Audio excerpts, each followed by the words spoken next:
you mentioned this starts in like the 30s, right? And this guy gets the crocodile or the alligator or whatever. What's sort of the evolution like? There seems to be like different things that are always popular, right? Like the otter. The otters are like a place where you go, and when I took my girls when they were really young, there's that big slide, right? And it was always like, oh, we want to go on the slide, and then it was the tire swing for a long time, and then I understand now that there's a new sort of accessible swings for people who are in wheelchairs, and there's things like this, and so what sort of progression like how do you go from having two alligators or crocodiles in a sort of park area to having this sort of infrastructure in place where different people are enjoying different things, and how does that grow over the years? So I think over the years how that's happened has really changed. I think the early years everything was kind of happenstance, and it was just whatever they could slap together quickly, and literally we still have buildings at the zoo that were built by the zookeepers and that have bicycle frames in the concrete as reinforcing rod, and literally things along those lines. But more recently, during Jack's time and Wally's time, things had a much more planned progression to them, and that's evidenced in some of the major improvements that have been made during their times as curator. You think about that wonderful large primate building we now have in the middle of the zoo. That we moved all the animals from the monkey house up to there. A fantastic facility. You talk about the otter exhibit, the animal health center that we have now. One of the key things that's important to understand is that we have this wonderful base funding that we get from the utilities water rates, and that's why we're free admission. Like there's no way we'd be able to do this without that support from the utilities. But these larger improvements, the things that have taken us from little ramshackle things in an old building, these have been possible because of the support of the people of Peterborough. A gentleman by the name of Ray James made a very significant donation that allowed us to build the otter exhibit and the splash pad. That'd be about 11 years ago now, I think they were built. And you'll have to forgive me because I don't have the full list for me, but basically every single major improvement we've made at the zoo has been possible because of a major donor or because a group of donors that got behind us. The wheelchair swing, that money was entirely raised by a local family to make that happen. The miniature train ride, we go all the way back to 1974. It's called the James Hamilton Train Ride because of a donation that was made to help bring that to fruition. So the way that the zoo sort of does this is they look at like this is kind of things that we want to do, and then people say, hey, we think that would be really nifty. Here's a couple million. I'd love to have a couple million. That would be awesome. But yeah, some of the donations have approached those types of levels. But even some things like the Rotary Education Center where we run our classes now. It's called the Rotary Education Center because the Peterborough Rotary Club came in and gave us $100,000 towards that project. Wow. And, that wasn't enough to pay for the building, obviously. But when we actually went to tender, that building came in way over budget. And because they came and showed up with that money, that project proceeded. And it still might not be built today, 5 years later almost, if they hadn't come to the table. So we do have a long-term plan that includes not just facilities, but it talks about the exhibits and what we'd like to do with the animal collection as well, because they kind of tie hand in hand. Right. But the funding of making that happen can be challenging at times. Yes. Yeah. So there is a long-term plan. Is this something that you guys publish, or is this sort of private to just internal, or? No, it's not private at all, and it's something that is certainly the capital budget part of it is part of our annual budget process, which the Utilities Commission. That is all public information. And if anybody was interested to look at kind of the text wording of the long-term plan, Yes. yeah, it's open and available. Okay. Absolutely. So just sort of to tail on that, what are sort of the new initiatives that the zoo's looking to do? Like what can we expect next from the zoo? Yeah, so there's a few different things in the work. Right now, we're in the middle of, we talked about the meerkat exhibit. We have the front part of the cat exhibit where the servals are completely torn apart right now. Again, it's getting bigger by about 25%. Some new viewing windows and new pathways are, there's things that are exhibit specific, but we also finished about a year and a half ago, maybe 2 years ago, a complete evaluation of and had a long-term plan for the playground put together, mostly to address accessibility issues. One of the things that are challenging at the zoo is we have a lot of grade changes. Yes. Yeah. So a local landscaping architect firm put together this fantastic long-term plan for the playground. So that's something that's in place, and we just put in some new playground equipment, did some work, and all the work we do for the next 8 to 10 years will be working to see that vision.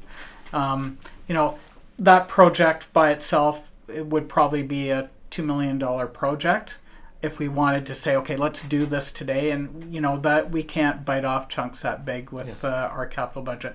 But all the work we'll do in there for the next 8 to 10 years will be such that it'll move us in that direction. Likewise, there's some pathway improvements between the north end of the zoo, the main entrance, and on the way down to the train. We talked a little bit about the exhibits, fewer, better, bigger exhibits. I don't really have at this point a big signature new capital project that we're looking at this time. In the shorter term, we do have several exhibits that we really want to give a facelift. And that's something we started a couple years ago. And it'll carry on at least for the next few years. I would say more of a focus on those improvements. And so how does someone who would want to contribute to these projects, is this something, like, you guys aren't really a charity, this is like there has to be like a campaign or something, a fundraiser for this. It's not like someone says, I just write a check and mail it to you. We actually get a lot of our donations are unsolicited donations, and certainly Ray James, who provided the support for the otter exhibit and the splash pad, he walked into the office and just talked to Jack one day to say, hey, what are you guys doing? What's coming up? I want to help. And literally that's how that happened. Wow. We do from time to time do like capital campaigns to help us with projects. We did that for the new animal hospital back in 2011. We probably are going to be looking at doing something like that. We're actually going to be replacing the train locomotive in all the cars probably in 2021, 2022. We'll be looking for community support for that. But in general, we accept donations at any time, and donations can be just a donation for us to use as we see fit. We have something we call the Capital Reserve Fund, where we put a bunch of money in and let a pot build up until we're ready to do a larger capital project. Or sometimes we get donations where the donation is directed. So we've had a bunch of donations in addition to the money we raised at the fun run that are directed specifically towards that project to upgrade the meerkat exhibit. Right. So the other thing that you mentioned a few times throughout this sort of conversation is the mandate. And I was kind of curious what that mandate actually is. Yeah, so again, without having it in front of me, because it fills most of a page. Okay. Basically, we have what we call our statement of purpose and guiding principles. And the statement of purpose and guiding principles includes things like the fact that we're dedicated to providing a good, positive, educational, but also entertainment experience for our guests.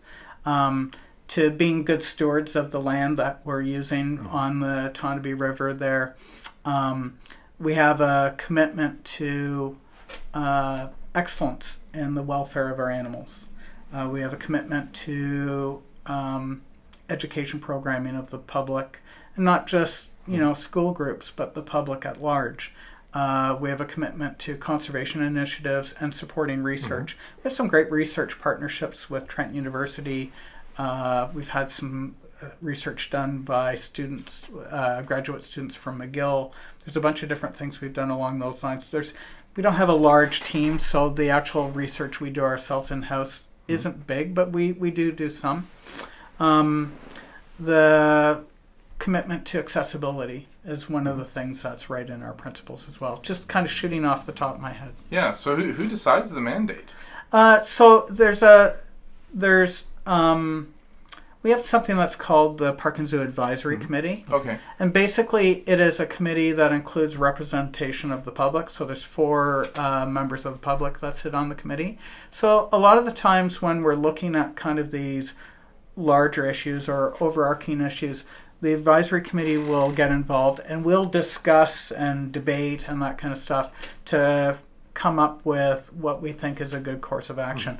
And the guiding principles and statement of purpose is a good example of this. And we've rehashed that at least once since I've been around. But the actual approval of that is done at the commission level. So our governance is done by Peterborough Utilities Commission. Okay. Yes. So it's like they do a lot of the funding, and they they have high expectations, but they deliver a lot to you. Because this mandate seems pretty. It sounds like you're committed to a lot of things, right? And like all these fantastic things. So it's just interesting to hear how a team that is so small, that is a free admission, and achieving all these things is pretty impressive. I feel really, in addition just to having the opportunity to work at the Park and Zoo, I feel really blessed because of the team that I work with. I don't think anywhere that I've worked before have I met people who have such passion for their work. It's a very nice thing to say, Jim. They're just wonderful. Now I can tell you that one of the challenges is if you get 3 zookeepers in a room and ask them how to do something that's a black and white answer, you're going to get 3 different answers. And hardly defended and passionate answers. But it's a great problem to have, people who are so engaged and so caring.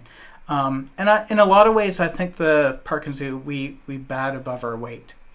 There are not many small accredited zoos anymore. It's not, the accreditation program is challenging.